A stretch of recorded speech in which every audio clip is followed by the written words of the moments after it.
എൻ്റെ പേര് ജിജ കെ ജോയി. ഞാൻ കോലഞ്ചേരിയിൽ നിന്ന് വരുന്നു.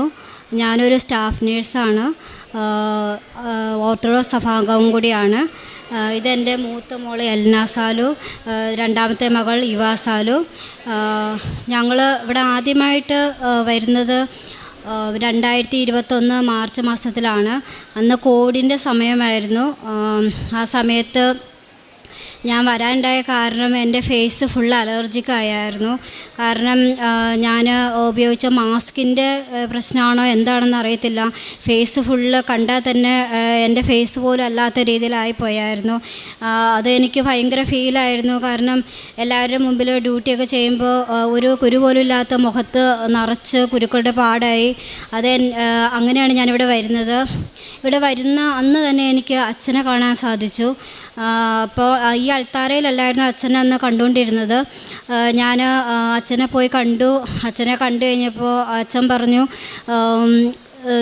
അച്ഛൻ പ്രാർത്ഥിച്ചു. ഇവളൊരു നേഴ്സാണ്, ഇവൾ മറ്റുള്ളവരെ ശുശ്രൂഷിക്കുമ്പോൾ ഇവളുടെ ഫേസിൽ ഈ ബുദ്ധിമുട്ട് ഇവൾക്ക് ഭയങ്കരമായിട്ട് ഫീൽ ചെയ്യും, മാതാവ് ഇത് മാറ്റി കൊടുക്കണമെന്ന് തന്നെ അച്ഛൻ പ്രാർത്ഥിച്ചു. എന്നോട് പറഞ്ഞു, നീ സാക്ഷ്യം പറയണമെന്ന് പറഞ്ഞു വിട്ടു. അതിനുശേഷം ഞാൻ ഉടമ്പടി എടുത്തു. ഞാൻ വീട്ടിൽ വന്ന് എല്ലാ ദിവസവും കുരിശ് വരച്ച് ഈ തൈലം പറ്റി പ്രാർത്ഥിക്കുമായിരുന്നു. അതിൻ്റെ ഫലമായിട്ട് എൻ്റെ ഫേസിലെ അലർജി, ഞാൻ പല ഡോക്ടേഴ്സിനെയും കാണിക്കുകയും പല ഓയിൽമെൻറ്റ്സ് ചെയ്യാത്തതൊന്നുമില്ല. പക്ഷേ ഞാൻ ഈ ഉടമ്പടി എടുത്ത് പ്രാർത്ഥിച്ച് ഈ തൈലം പറ്റിയതിൻ്റെ ഫലമായിട്ട് എൻ്റെ ഫേസിലെ അലർജി ഫുള്ളായിട്ട് മാറി. എൻ്റെ മുഖം എനിക്ക് തന്നെ അറിയത്തില്ല. പലരും ഇന്ന് എൻ്റെ ഹെഡ് നേഴ്സുമാർ, അവരുള്ള എൻ്റെ കോവർക്കേഴ്സൊക്കെ എൻ്റെ ഫേസ് ഇങ്ങനെ വന്നതിനെക്കുറിച്ച് എപ്പോഴും അത്ഭുതപ്പെട്ടിട്ടുണ്ട്. അത് എൻ്റെ ഒന്നാമത്തെ സാക്ഷിയായിട്ട് ഞാൻ വയ്ക്കുന്നു. രണ്ടാമതായിട്ട് എനിക്ക് ഇത്രയൊക്കെ കിട്ടിയെങ്കിലും ഞാൻ അങ്ങനെ മാതാവിനെ അധികം, ഞങ്ങൾക്ക് ഓർത്തഡോക്സ് സഭാംഗം ആയതുകൊണ്ട് തന്നെ ഞങ്ങൾക്ക് അധികം മാതാവ് അധികം വിളിക്കുന്ന സ്വഭാവം ഉണ്ടായിരുന്നില്ല. മാതാവിനെയൊക്കെ ഇഷ്ടമാണ്, പക്ഷേ കൂടുതൽ പ്രാർത്ഥിക്കാറുണ്ടായിരുന്നില്ല. ഞങ്ങൾ ഈ ഉടമ്പടി എടുത്തതിൻ്റെ ഫലമായിട്ട് തന്നെ ഞാൻ പ്രാർത്ഥിച്ചു, മാതാവിനുള്ള വിശ്വാസം എനിക്ക് കൂടുതൽ വർദ്ധിപ്പിച്ചു തരണേ എന്ന് പ്രാർത്ഥിച്ചു. അങ്ങനെ പ്രാർത്ഥിച്ചില്ല, 2 ദിവസത്തിനുള്ളിൽ തന്നെ എനിക്ക് പെട്ടെന്ന് ബ്രസ്റ്റിലൊരു പെയിൻ അനുഭവപ്പെടുകയും ഞാൻ ഡോക്ടറെ പോയി കാണുകയും ചെയ്തു. ഡോക്ടറെ കണ്ടപ്പോൾ ഡോക്ടർ പെട്ടെന്ന് അത് ബയോപ്സിക്ക് വിടണമെന്ന് പറഞ്ഞു. ഒരു ചെറിയ സിസ്റ്റായിരുന്നു. ഞാൻ പേടിക്കാനുണ്ടായ കാരണം എന്താണെന്ന് വെച്ചാൽ എൻ്റെ മദറിന് ക്യാൻസറായിരുന്നു, ബ്രസ്റ്റ് ക്യാൻസറായിരുന്നു. എൻ്റെ മമ്മി മരിച്ചുപോയി. ഞാൻ +2 കഴിഞ്ഞപ്പോൾ തന്നെ മമ്മി മരിച്ചു പോയിരുന്നു. അപ്പോൾ ഇങ്ങനെ ഒരു സിസ്റ്റ് കണ്ടപ്പോൾ ആരായാലും അങ്ങനെ തന്നെയാണ് വിചാരിക്കത്തുള്ളൂ. മാത്രമല്ല ഹെറിഡിറ്ററി ആണ് ബ്രസ്റ്റ് ക്യാൻസർ എന്നാണ് പറയുന്നത്. അപ്പം പെട്ടെന്ന് ഭയങ്കര ഫിയറായി. ഞാനങ്ങ് ഭയങ്കര വിഷമമായി. എനിക്കറിയില്ല, ഞാൻ എൻ്റെ പിള്ളേരോടൊക്കെ കരഞ്ഞ് പ്രാർത്ഥിക്കാൻ പറയുകയും എപ്പോഴും കിടപ്പ് തന്നെയായി. അങ്ങനെ ഭയങ്കര ഫീല്. ഞാൻ ഈ കൃപാസനത്തിലേക്ക് വിളിച്ച് പ്രാർത്ഥിക്കാനൊക്കെ അന്ന് ഞാൻ പറയുകയൊക്കെ ചെയ്തു. അതിനുശേഷം എനിക്ക് മാമോഗ്രാഫി ചെയ്തു. മാമോഗ്രാഫി ചെയ്യുമ്പോൾ ഒരു ബ്രസ്റ്റ് ഉണ്ടായിരുന്ന സിസ്റ്റ് മാമോഗ്രാഫി കഴിഞ്ഞോടുകൂടി 2 ബ്രസ്റ്റിലും സിസ്റ്റ് ഉണ്ടെന്ന് പറയുന്നു. അതോടുകൂടി ആകെ തകർന്നു. എന്നിട്ട് ബയോപ്സിക്ക് വേണ്ടി ഡേറ്റ് എടുത്തു. ഞങ്ങളുടെ ഹോസ്പിറ്റലിൽ തന്നെയാണ് ബയോപ്സി എടുത്തത്. ബയോപ്സി എടുക്കാൻ പോകുന്നതിന് ഞാൻ അഡ്മിറ്റായി കഴിഞ്ഞപ്പോൾ ഞാൻ ഒറിജിനൽ കാശ് രൂപമല്ല, അല്ലാതെയുള്ള ചെറിയ കാശ് രൂപം ഞാൻ എൻ്റെ തലമുടിയൊക്കെ പിന്നെ ഇത് ചെയ്തിട്ടാണ് നമ്മളെ തിയേറ്ററിൽ കയറ്റുന്നത്. ആ സമയത്ത് ഞാനത് തിരികെ കയറ്റി എൻ്റെ തലയിൽ വെച്ചു. എന്നിട്ടാണ് ഞാൻ തിയേറ്ററിൽ കയറുന്നത്. അപ്പോൾ എനിക്ക് ബോധമുള്ള സമയം വരെ ഞാനത് താഴെ ചാടി പോകുന്നുണ്ടോ എന്ന് ശ്രദ്ധിച്ചുകൊണ്ടാണ് കിടക്കുന്നത്. അതിനുശേഷം ബയോപ്സിയൊക്കെ എടുത്ത് ഞാൻ തിരിച്ചു വന്നു. 2 ബ്രസ്റ്റിൽ നിന്ന് എടുത്തു. എനിക്ക് ബോധം വീഴുമ്പോഴും ഞാൻ ആദ്യം തലയെ തപ്പി ആ കാശ് രൂപ അവിടെ ഉണ്ടോ എന്ന് നോക്കി. അത് അങ്ങനെ തന്നെ അവിടെ ഇരിപ്പുണ്ടായിരുന്നു. അതിനുശേഷം എനിക്ക് 10 ദിവസം എടുക്കുമെന്ന് പറഞ്ഞ ബയോപ്സി റിപ്പോർട്ട് ഞങ്ങളുടെ ഹോസ്പിറ്റലായതുകൊണ്ട് തന്നെ ഞങ്ങൾക്കത് പെട്ടെന്ന് തന്നെ എല്ലാവരും അറിയുന്നതുകൊണ്ട് വേഗം തന്നെ ആയി. ഒരു 3 ഡേയ്സിനുള്ളിൽ തന്നെ എനിക്ക് റിപ്പോർട്ട് വന്നു. എനിക്ക് അതിൽ ക്യാൻസറോ അങ്ങനെയുള്ള ഒരു ഇൻഫെക്ഷനും ഉണ്ടായില്ല എന്ന് അറിഞ്ഞു. അതെന്നെ ഏറ്റവും വലിയ അനുഗ്രഹമായിട്ട് ഞാൻ മാറുന്നു. എൻ്റെ ഇളയ മോളും മൂത്ത മോളും പ്രാർത്ഥിച്ചിരുന്നു, മാതാവിൻ്റെ മുമ്പിൽ ഇവിടെ വന്ന് സാക്ഷ്യം പറഞ്ഞേക്കാൻ. ഞങ്ങളെല്ലാവരും കൂടി എൻ്റെ മമ്മിക്കൊന്നും ഇതാവരുതെന്നും പറഞ്ഞ് അവർ പ്രാർത്ഥിച്ചു. അതിൻ്റെ ഞാൻ അമ്മയ്ക്കും തിരുകുമാരനും നന്ദി പറയുന്നു. മാത്രമല്ല ഈ 2021 കിട്ടിയ സാക്ഷ്യങ്ങൾ ഇത്രയും വൈകി പറയാനിട വന്നതിന് ഞാൻ മാപ്പപേക്ഷിക്കുന്നു. കാരണം എനിക്ക് ഈ സ്റ്റേജ് കയറി പറയാനൊക്കെ ഭയങ്കര മടിയായിരുന്നു. ഞാനിവിടെ അച്ഛൻ്റെ അടുത്ത് വന്ന് സാക്ഷ്യം എഴുതി കൊടുക്കും. അച്ഛൻ ചോദിക്കും, പറയുന്നുണ്ടോ സ്റ്റേജിൽ കയറി? ഇല്ല എന്നും പറഞ്ഞ് പറഞ്ഞ് ഞാൻ പോവും. അപ്പം പിന്നെ അച്ഛനും അധികം പറയില്ല, കാരണം എന്തെങ്കിലും കാരണങ്ങൾ പറഞ്ഞ് ഞാനങ്ങോട്ട് പോവും. അങ്ങനെയായിരുന്നു പതിവ്. അതിന് ഞാൻ അമ്മയ്ക്ക് തിരുക്കുമാരനോടും ഞാൻ മാപ്പ് പറയുന്നു. പിന്നെ മൂന്നാമതായിട്ട് ഞാൻ എൻ്റെ ഫാദറിന് ക്യാൻസർ വന്നു. ആ സമയം ഞങ്ങൾ ഫാദറിനെ കാണാൻ പോയിട്ട് തിരിച്ചു വരുന്ന ഒരു സമയം ഈ ജനുവരി 5-ന് ഞാൻ ഓടിച്ച 2 വീലർ, ഞാനും എൻ്റെ 2 മക്കളും ഉണ്ടായിരുന്നു. ഞങ്ങൾ കിഴക്കമ്പലം എന്ന സ്ഥലത്ത് വെച്ച് ഞങ്ങളിങ്ങോട്ട് പോരുന്ന സമയത്ത് ഞങ്ങളുടെ 2 വീലറിനോട് ചേർന്ന് ഒരു ഷിഫ്റ്റ് കാറ് വന്ന് ഇടിച്ചിട്ട് ഞങ്ങൾ 3 പേരും കൂടി വണ്ടി മറിഞ്ഞു. വണ്ടി എൻ്റെ ബോഡിയിലായിരുന്നു. ഞാൻ എൻ്റെ ബോധം ഇല്ലായിരുന്നു. എൻ്റെ ഇളയ മോൾ മാത്രം എണീറ്റ് നിന്നു, മൂത്ത മോളും ഇരുന്നു. പക്ഷേ മൂത്ത മോളുടെ തലയ്ക്കും ചെറിയൊരു SAH എന്ന് പറഞ്ഞ ഒരു ബ്ലീഡിങ് പോലത്തെ ഒരു ചെറിയൊരു ഇത് വന്നു. ഇളയ മോളുടെ വയറിനും ചെറിയൊരു പരിക്ക് പറ്റി. എൻ്റെ തലയിൽ ഒരു 8 സ്റ്റിച്ച് ഇടുകയും 2 കൈക്ക് ഫ്രാക്ചർ വരികയും ചെയ്തു. മോളുടെ ഫേസിനും എൻ്റെ ഫേസിനും ചെറിയ പാടുകളൊക്കെ ഉണ്ടായി. ഞങ്ങൾ അന്ന് അങ്ങനെ വണ്ടി ഓടിക്കുമ്പോൾ എപ്പോഴും എന്ത് കാര്യത്തിന് പോകുമ്പോഴും മാതാവിൻ്റെ തൈലം പെറ്റി തന്നെയാണ് ഞങ്ങൾ എവിടെയും പോകത്തുള്ളൂ. ഇല്ലെങ്കിൽ ഒരു വിഷമമാണ് അങ്ങനെ ചെയ്തില്ലെങ്കിൽ.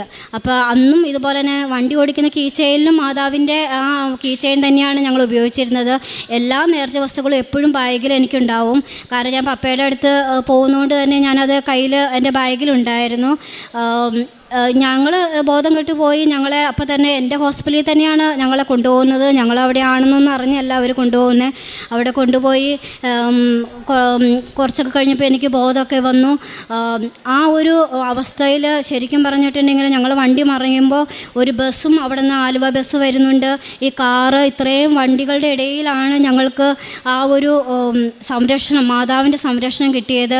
കാരണം ഇതൊന്നും അല്ലായിരുന്നു സംഭവിക്കാമെന്ന് അവിടെയുള്ള എല്ലാ ജനങ്ങളും. അതിനുശേഷം കേസൊക്കെ ഉണ്ടായിരുന്നു. ആ സമയത്ത് ഞങ്ങളവിടെ ചെല്ലുമ്പോഴാണ് ഞങ്ങൾക്ക് പറ്റിയ അപകടം ഇത്രയേറെ വലുതായിരുന്നു എന്നൊന്നും ഞങ്ങൾ അറിയുന്നത് തന്നെ. എനിക്ക് കാരണം ഒട്ടും ബോധം ഉണ്ടായിരുന്നില്ല. അതിന് ഞാൻ അമ്മയ്ക്കും തിരുകുമാരനും നന്ദി പറയുന്നു. പിന്നീട് എനിക്ക് എൻ്റെ ബ്രദറിൻ്റെ ഒരു ഫ്ലാറ്റ് വിറ്റ് പോകുന്നുണ്ടായിരുന്നില്ല, ഇൻഫോ പാർക്കിൻ്റെ അവിടെയായിരുന്നു. അതിന് വേണ്ടിയിട്ട് ഞാൻ ഉടമ്പടി വെച്ച് പ്രാർത്ഥിച്ചു. അതെൻ്റെ മാതാവും തിരുകുമാരനും നടത്തി തന്നു. അമ്മയ്ക്ക് തിരുകുമാരൻ നന്ദി പറയുന്നു. അതുപോലെ ഇളയ മൂത്ത മോൾക്ക് SSLCക്ക് CBSE ആയിരുന്നുകൊണ്ട് തന്നെ അഡ്മിഷൻ കിട്ടിച്ചിട്ട് പാടായിരുന്നു. എൻ്റെ ഹസ്ബൻഡ് വർക്ക് ചെയ്യുന്ന സ്കൂളിൽ തന്നെ അതിന് മാതാവ് ഏറ്റവും ലാസ്റ്റ് മാനേജ്മെൻറ്റ് കോട്ടയിൽ പൈസ കൊടുക്കാതെ തന്നെ ഞങ്ങൾ വിശ്വസിച്ച് പ്രാർത്ഥിച്ചതിന് ഫലമായിട്ട് മാതാവ് ഒരു ഗിഫ്റ്റ്, അവളുടെ ബർത്ത്ഡേ ഗിഫ്റ്റ് പോലെ അവിടെ തന്നെ ഞങ്ങൾക്ക് അഡ്മിഷൻ ശരിയാക്കി തന്നു. അതുപോലെ ഞങ്ങളുടെ ഇളയ മോളാണെങ്കിലും കൂടുതൽ ദൈവശാസ്ത്രത്തിൽ മാതാവിനെ എന്ത് കാര്യത്തിലും വിളിക്കുന്ന ഒരു സ്വഭാവം അവൾക്കുണ്ട്. എന്തെങ്കിലും ഞാനിങ്ങനെ നെഗറ്റീവായിട്ട് ചിന്തിക്കുമ്പോൾ അവൾ പറയും മാതാവുണ്ടല്ലോ, പിന്നെ എന്തിനാ മമ്മി വിഷമിക്കണേന്ന്.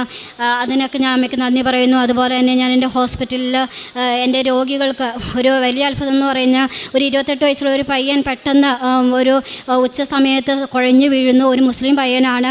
ഞാനൊരു ട്രെയിൻ കുട്ടി മാത്രമേ ഉള്ളൂ ആ സമയം. ഞാനും ഒരിക്കലും ഒരു അസുഖമില്ലാത്ത ഒരാൾ പെട്ടെന്ന് തളർന്നു വീഴുന്നു. വേഗം 3 വാ വിളിക്കുന്നു, കോഡ് ബ്ലൂ വിളിച്ചു. ഡോക്ടേഴ്സ് എല്ലാവരും വന്നു, എല്ലാവരും ചെക്ക് ചെയ്യുന്നു.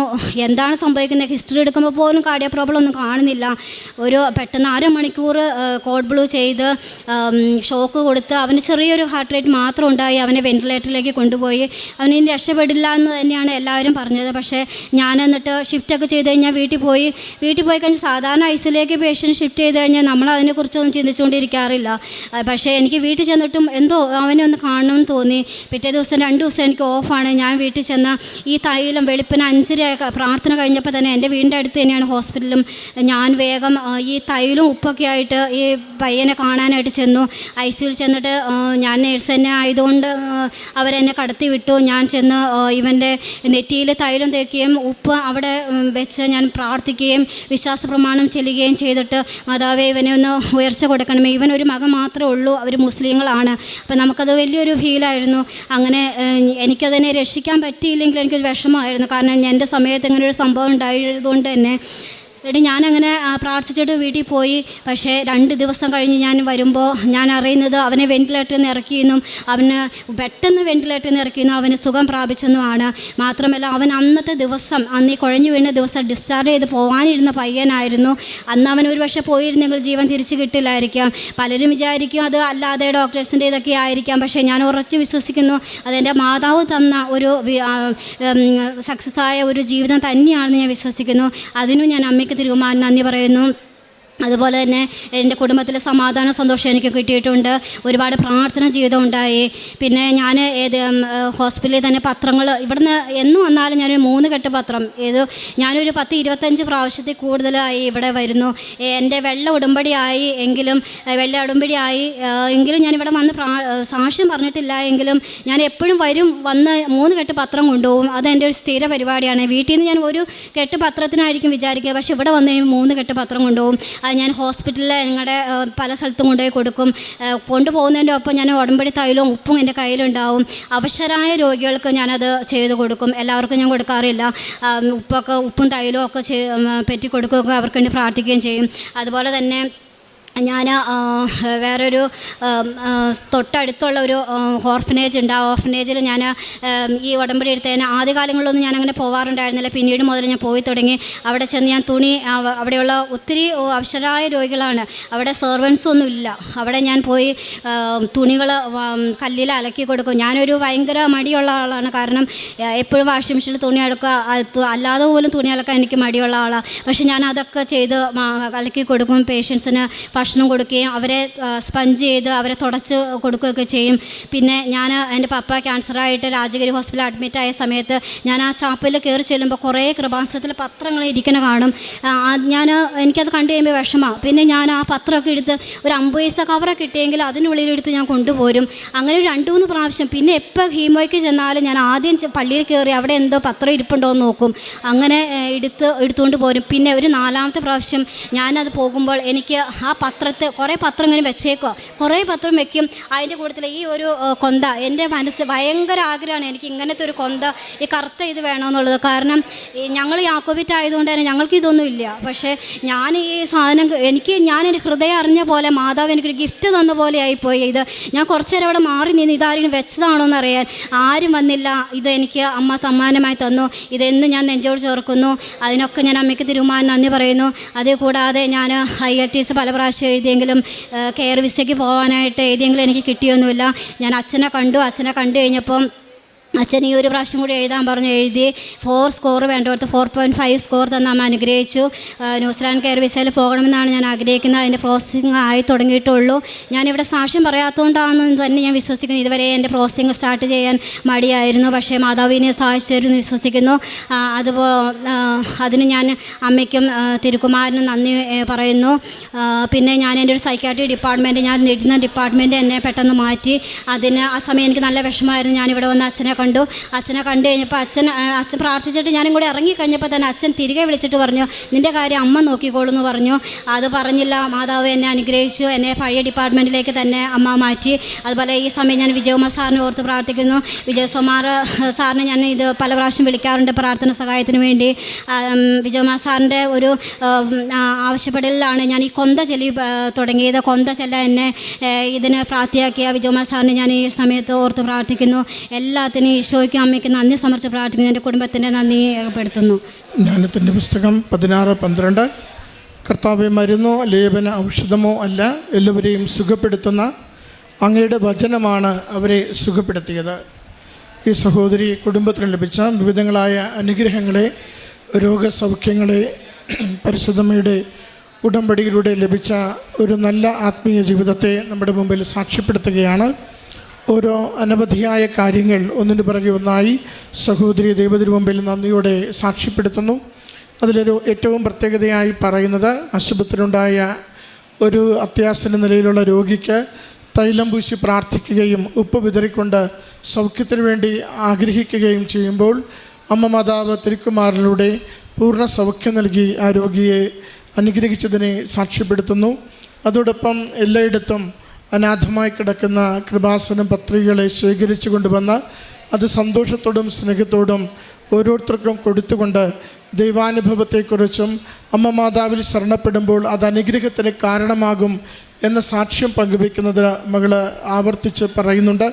അത് നല്ല വിശ്വാസത്തിലാണ് കർത്താവിൻ്റെ പ്രേക്ഷിതയായി പ്രവർത്തിക്കുവാനുള്ള കൃപ ലഭിക്കുകയും അത് സന്തോഷത്തോടെ ചെയ്യുവാൻ എല്ലാ അവസരങ്ങളെയും പ്രയോജനപ്പെടുത്തുന്നത് സാക്ഷ്യപ്പെടുത്തുന്നുണ്ട്.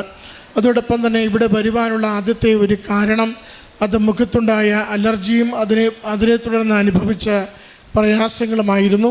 ആ സമയത്ത് അമ്മ മാതാവിൻ്റെ വിശുദ്ധ തൈലം ഉപയോഗിക്കുകയും അമ്മ മാതാവിൻ്റെ അരികിൽ ശരണപ്പെട്ട് പ്രാർത്ഥിക്കുകയും ചെയ്തതിലൂടെ അതിൻ്റെ രോഗത്തിന് സൗഖ്യവും പ്രൊഫഷൻ നന്നായി ചെയ്യുവാനുള്ള അവസരങ്ങളും ഒരുങ്ങിയതിനെയും സാക്ഷ്യപ്പെടുത്തുകയാണ്. നമ്മൾ ജീവിതത്തിൻ്റെ വിവിധ വിഷയങ്ങളുമായിട്ട് അമ്മയുടെ അരികിൽ പ്രാർത്ഥനയ്ക്ക് വേണ്ടി എത്തുന്നവരാണ്. ഓരോരുത്തരുടെ ജീവിതവും അമ്മയ്ക്ക് ഓരോ സംഭവവും അനുഗ്രഹിക്കുവാൻ ഓരോ പാഠവുമാണ്. അമ്മ മാതാവിൻ്റെ അരികിലേക്ക് കൊടുക്കുമ്പോൾ എത്രത്തോളം നമ്മൾ വിശ്വാസത്തിൽ ആഴപ്പെട്ട് നിൽക്കുന്നു, എത്രത്തോളം ആത്മാവിനെയും ശരീരത്തെയും വിശുദ്ധീകരിക്കുവാൻ തയ്യാറാവുന്നു, എത്രത്തോളം ദൈവവചനം വായിച്ചുകൊണ്ട് ദൈവത്തിൻ്റെ വചനത്തിലും അവിടുത്തെ സൗഖ്യപ്പെടുത്തുന്ന സാന്നിധ്യത്തിലും നമ്മൾ ശരണപ്പെടുന്നു എന്നതിനെ ആശ്രയിച്ചാണ് അമ്മ മാതാവിൻ്റെ സംരക്ഷണം നമുക്ക് ലഭിച്ചുകൊണ്ടിരിക്കുക. ഉടമ്പടിയിൽ നാം ജീവിക്കുമ്പോൾ ഉടമ്പടിയുടെ നിബന്ധനകൾ സന്തോഷത്തോടുകൂടി പാലിക്കുവാനും അമ്മയിൽ ആശ്രയിച്ചുകൊണ്ട് കൂടുതൽ കൃപകൾക്ക് വേണ്ടി ആഗ്രഹിച്ച് പ്രാർത്ഥിക്കുവാനും ഈ സാക്ഷ്യം നമ്മളെ സഹായിക്കട്ടെ. അമ്മ മാതാവിനും തിരുക്കുമാരനും നന്ദി അർപ്പിച്ചുകൊണ്ട് കരഘോഷത്തോടുകൂടി ഈ സാക്ഷ്യം ദൈവപിതാവിന് നമുക്ക് സമർപ്പിക്കാം.